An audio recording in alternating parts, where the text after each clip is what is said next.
Hello दोस्तों, नमस्कार। स्वागत है आपका पाठक स्टडी हब में। दोस्तों, इस वीडियो के माध्यम से हम 30 क्वेश्चन हिंदी की डिस्कस करेंगे और इसके बारे में हम विस्तृत जानकारी भी आपको देंगे।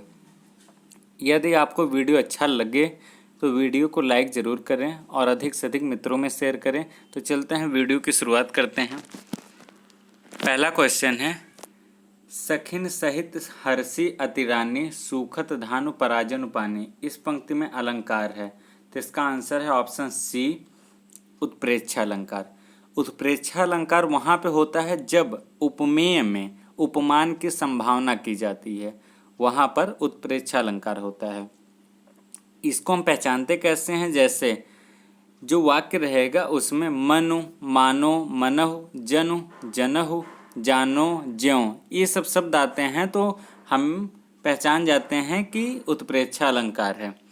यह वीडियो यूपी SSS और यूपी PSC RO के जो आने वाले होने वाले एग्ज़ाम हैं उनको ध्यान में रख करके बनाया गया है। तो सभी क्वेश्चंस कई बार एग्ज़ाम में पूछे गए हैं, इसलिए मोस्ट इम्पॉर्टेंट है। चलते हैं अगले क्वेश्चन पे।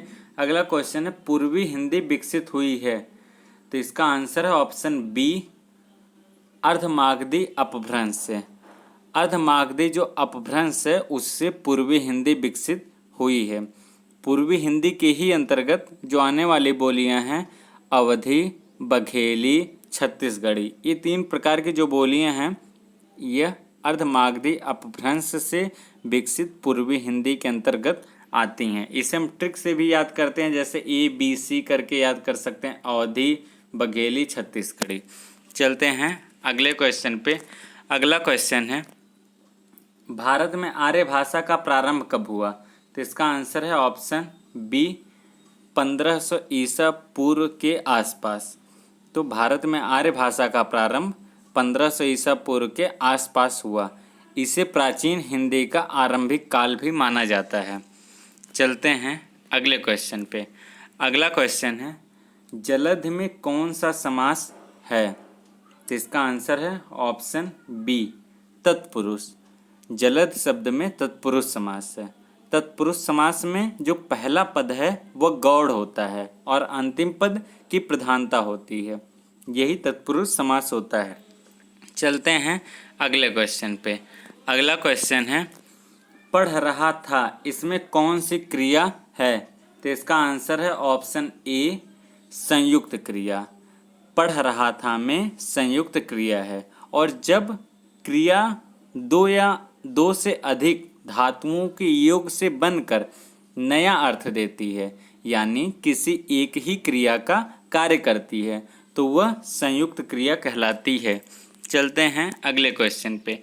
अगला क्वेश्चन है, प्रीति प्लस अनुमति का सही संधि पद क्या है? ये संधि विच्छेद किया गया है और इसका सही संधि पद क्या है? तो इसका आंसर है ऑप्शन सी, पितृनुमति। पितृनुमति जो इसका आंसर ऑप्शन सी है। और इसमें अगर संधि की बात करें तो संधि जो कि यड़ संधि है। चलते हैं अगले क्वेश्चन पे।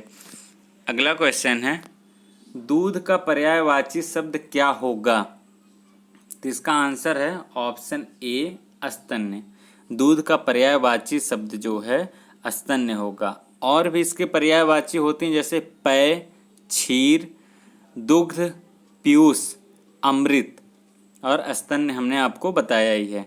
इसी के साथ साथ ऑप्शन में दिया गया है पेय। पेय की भी पर्यायवाची जैसे पीना, पिपासा, प्यास, तृष्णा, तिसा, ये होती हैं। और यहाँ पे नवनीत दिया गया है जो कि मक्खन की पर्यायवाची होती है, और मक्खन की और भी पर्यायवाची होती हैं जैसे लोनी, माखन, दधिसार, तो ये सब मक्खन की पर्यायवाची है। चलते हैं अगले क्वेश्चन पे। अगला क्वेश्चन है, प्रेक्षा का पर्यायवाची शब्द क्या होगा? तो इसका आंसर है ऑप्शन डी, दृष्टि। प्रेक्षा का पर्यायवाची शब्द दृष्टि है। इसके अन्य पर्यायवाची भी होती हैं जैसे नेत्र, नयन, लोचन, दृग, आँख। और यहीं पे देखिए दीक्षा लिखा हुआ है जो कि दीक्षा के पर्यायवाची होती है लेना देना, गुरु मंत्र, पूजन इत्यादि, ये सब दीक्षा की पर्यायवाची होती हैं। चलते हैं अगले क्वेश्चन पे। अगला क्वेश्चन है विरासत का पर्यायवाची शब्द क्या होगा? इसका आंसर है ऑप्शन सी दाय। विरासत का पर्यायवाची शब्द दाय है। और इसके अन्य पर्यायवाची भी होते हैं जैसे न्यास, धरोहर, ये सब विरासत के पर्यायवाची है। यहीं पे ऑप्शन डी में धाय लिखा गया है। धाय की जो पर्यायवाची होती है वो उपचारिका, दायी, धात्री, ये सब धाय की पर्यायवाची होती है। अब चलते हैं अपने अगले क्वेश्चन पे। अगला क्वेश्चन है आचार्य शुक्ल के अनुसार छायावाद के प्रथम व प्रतिनिधि कवि हैं। आचार्य शुक्ल के अनुसार छायावाद के प्रथम व प्रतिनिधि कवि कौन हैं? तो इसका आंसर है ऑप्शन डी सुमित्रानंदन पंत। तो छायावाद के प्रथम प्रतिनिधि कवि सुमित्रानंदन पंत हैं। और सुमित्रानंदन पंत जो कि छायावाद मूलतः स्थूल के प्रति सूक्ष्म का विरोधी भी माना जाता है या फिर है। चलते हैं अब अपने अगले क्वेश्चन पे। अगला क्वेश्चन है जहाँ बिना कारण के कार्य का होना पाया जाए वह कौन सा अलंकार होता है? जहाँ बिना कारण के कार्य का होना पाया जाए वह कौन सा अलंकार होता है? तो इसका आंसर है ऑप्शन बी विभावना। विभावना अलंकार जो होता है वह बिना कारण के कार्य का होना पाया जाए वहाँ पे विभावना अलंकार होता है।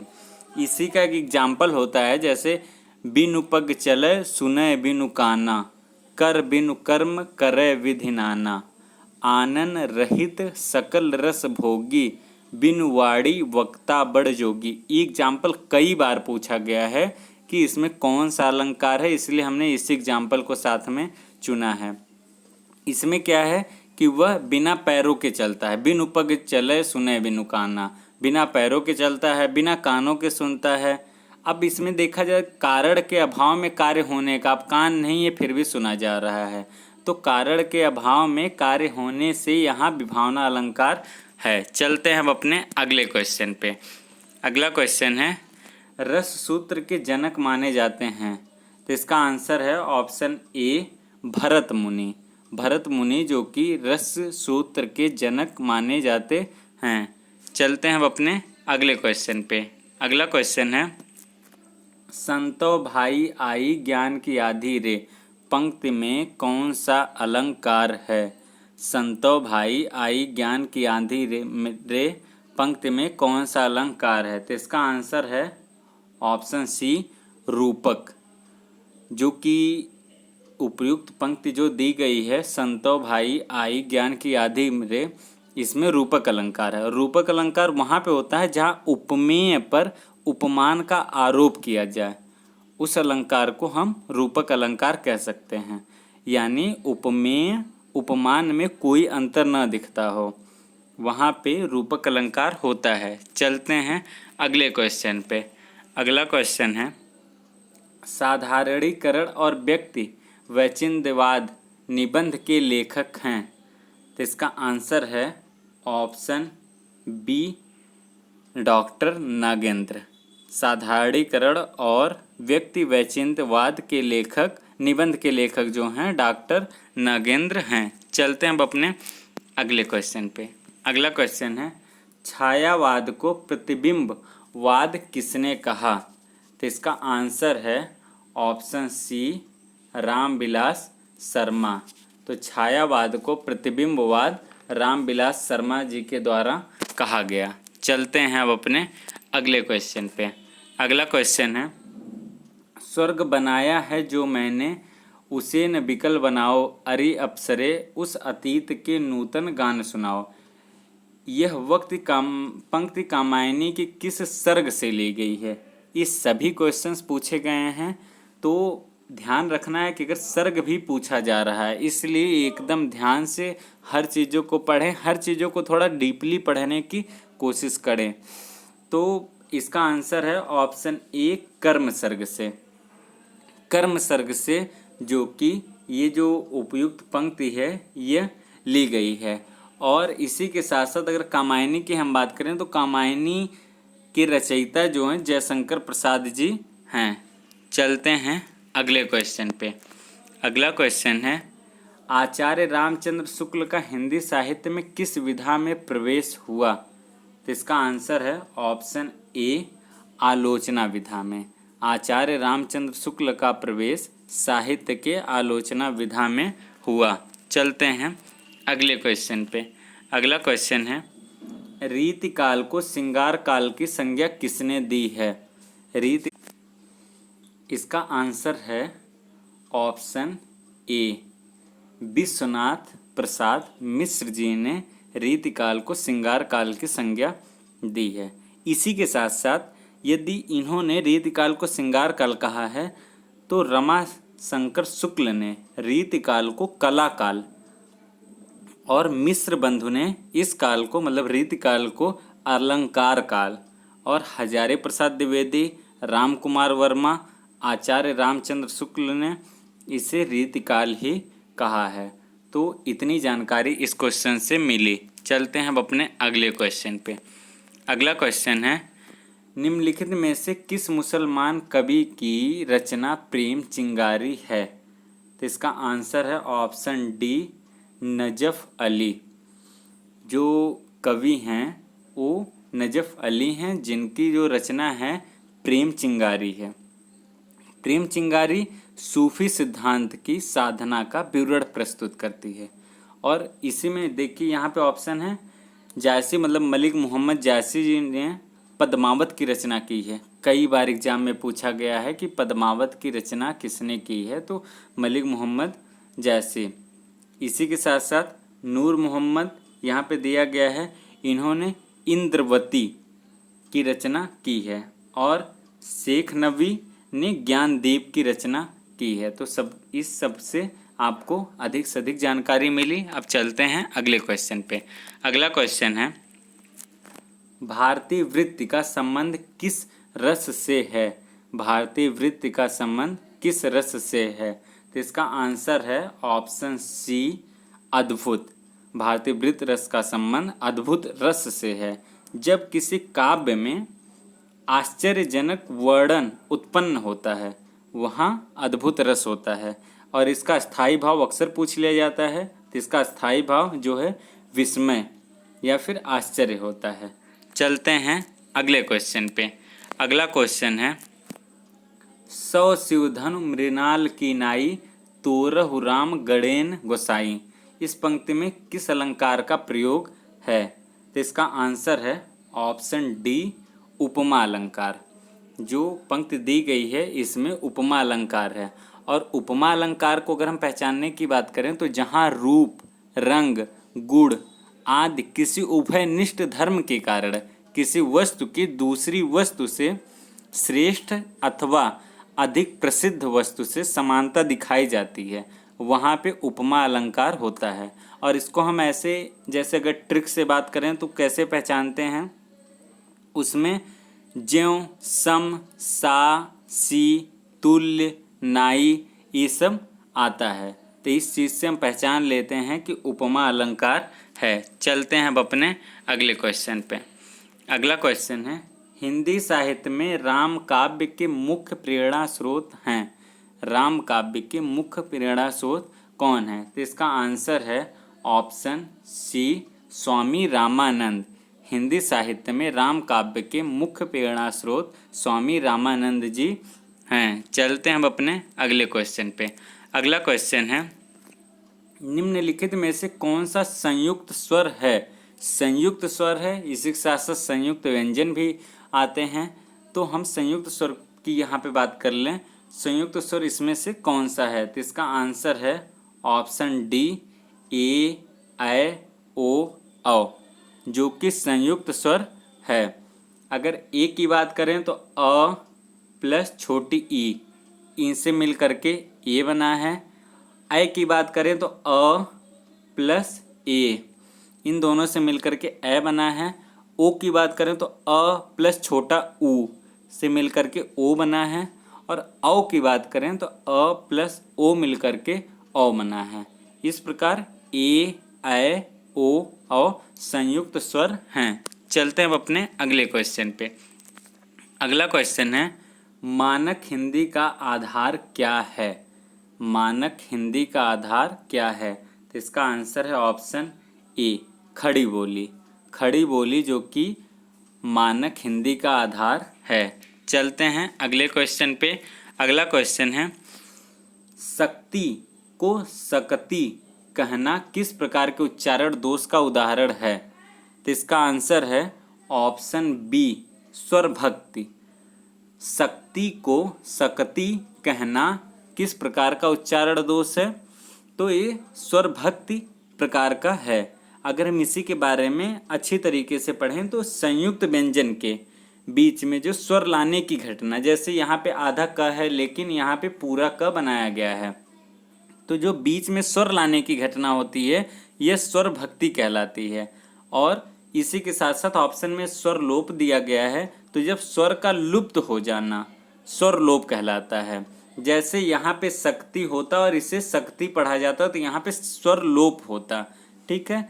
और उच्चारण में होने वाली बाधा या अस्पष्टता स्वर भंग कहलाता है, जो ऑप्शन डी है। इसी के साथ साथ शक्ति को जो शक्ति कहना, जो ऑप्शन बी दिया गया है, स्वर भक्ति दोष का उदाहरण है। चलते हैं अपने अगले क्वेश्चन पे। अगला क्वेश्चन है, निम्न में से महाप्राण व्यंजन है। महाप्राण जो व्यंजन होते हैं वो कौन से हैं? तो इसका आंसर है ऑप्शन सी, घ। घ जो कि महाप्राण व्यंजन है। अब जो कि महाप्राण व्यंजन कौन कौन से होते हैं, तो इसको अगर हम ध्यान से देखें तो जिस भी सभी वर्ग जो कवर्ग होते हैं, चवर्ग होते हैं, टवर्ग होते हैं, तवर्ग होते हैं और पवर्ग, 5 वर्ग होते हैं। तो सभी वर्गों के द्वितीय और चतुर्थ, द्वितीय में जैसे कवर्ग की अगर हम बात करें तो द्वितीय इसमें क्या होगा, ख होगा और घ होगा, ठीक है ना। तो द्वितीय और चतुर्थ प्लस विसर्ग और उसमें व्यंजन, ये सभी महाप्राण के अंतर्गत आते हैं। अगर हम सभी महाप्राणों की बात करें तो 15 व्यंजन जो होते हैं महाप्राण के अंतर्गत आते हैं। चलते हैं हम अपने अगले क्वेश्चन पे। अगला क्वेश्चन है, 3 बेर खाती थी वे 3 बेर खाती है में प्रयुक्त अलंकार कौन सा है? 3 बेर खाती थी वे 3 बेर खाती है, इसमें अलंकार कौन सा है? तो इसका आंसर है ऑप्शन सी, यमक।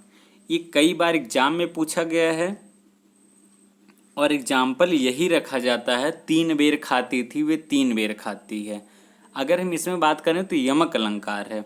यहाँ जो शब्द है 3 बेर, ये 2 बार इसकी पुनरावृत्ति हुई, एक बार यहाँ एक बार यहाँ पे, ठीक है। और पहला वाला जो ये 3 बेर है इसमें 3 संख्या मतलब 3 बेर की बात की जा रही है। और यहाँ जो 3 बेर है 3 टाइम की बात की जा रही है, जैसे सुबह दोपहर शाम हुआ, ये 3 बेर खाती है और 3 बेर खाती है, मतलब 3 बेर सुबह दोपहर शाम हुआ खाती है। तो जहाँ पर एक शब्द एक से अधिक बार प्रयोग हो तथा उसके अर्थ भिन्न भिन्न हो, वहाँ यमक अलंकार होता है। चलते हैं हम अपने अगले क्वेश्चन पे। अगला क्वेश्चन है, वागीश्वरी का पर्यायवाची शब्द क्या है? तो इसका आंसर है ऑप्शन बी, शारदा। वागीश्वरी का पर्यायवाची शब्द शारदा है। और इसकी अन्य पर्यायवाची जैसे सरस्वती, भारती, वीणापाणी, गिरा, वागीश, विमला। वागीश्वरी जो कि सरस्वती की पर्यायवाची है, तो ये और भी पर्यायवाची हमने इसी के साथ साथ बताए। और इसी के साथ साथ लक्ष्मी की पर्यायवाची जो कि यहाँ पे कमला दिया गया है, और भी हम इसके साथ साथ और पर्यायवाची बता दे रहे हैं। जैसे लक्ष्मी की अन्य पर्यायवाची होती है, कमला दिया ही गया है, रमा, इंदिरा, श्री, पद्मा, पदजा, सिंधुसुता, कमलासना। और पार्वती की पर्यायवाची भी होती जैसे गौरी, गिरजा, उमा, शिवा, भवानी, ती पार्वती की पर्यायवाची होती है। चलते हैं अब अपने अगले क्वेश्चन पे। अगला क्वेश्चन है, आँख न दीदा काढ़ें कसीदा लोकोक्ति का अर्थ क्या है? तो इसका आंसर है ऑप्शन डी, योग्यता न रहने पर भी काम करने की सेखी भरना। आँख न दीदा काढ़ें कसीदा का योग्यता न रहने पर भी काम करने की सेखी भरना, यही लोकोक्ति का अर्थ है। चलते हैं अगले क्वेश्चन पे। अगला और अंतिम क्वेश्चन है, वही मनुष्य है जो मनुष्य के लिए मरे, पंक्ति में कौन सा अलंकार है? तो अभी हमने यमक अलंकार की बात की थी आपसे, इसका आंसर है ऑप्शन बी यमक अलंकार। और यमक अलंकार के अभी हमने पिछले क्वेश्चन में बात की है कि यदि कोई शब्द है जो 2 बार पुनरावृत्ति हो और दोनों का अर्थ भिन्न भिन्न हो तो वहाँ पे यमक अलंकार होगा। तो यहाँ पे मनुष्य है, वह मनुष्य यहाँ पे क्या है? संज्ञा। और इसी के साथ साथ यह मनुष्य यहाँ भी संज्ञा है, लेकिन यहाँ पे एक प्रकार से समाजवाद दिखाया जा रहा है कि वही मनुष्य है जो मनुष्य के लिए मरे। तो दोनों का अर्थ भिन्न भिन्न है, इसलिए यमक अलंकार यहाँ पे होगा। तो ये रहे 30 क्वेश्चन की सीरीज। ये आपके सामने आने वाले चाहे बीएड का क्वेश्चन पेपर हो, चाहे वो आरओ का हो, या फिर यूपी SSS के द्वारा कराए जाने वाले कोई भी एग्ज़ाम हो, इसमें बहुत ही उपयोगी हैं और लगातार इसकी सीरीज चलाई जा रही है।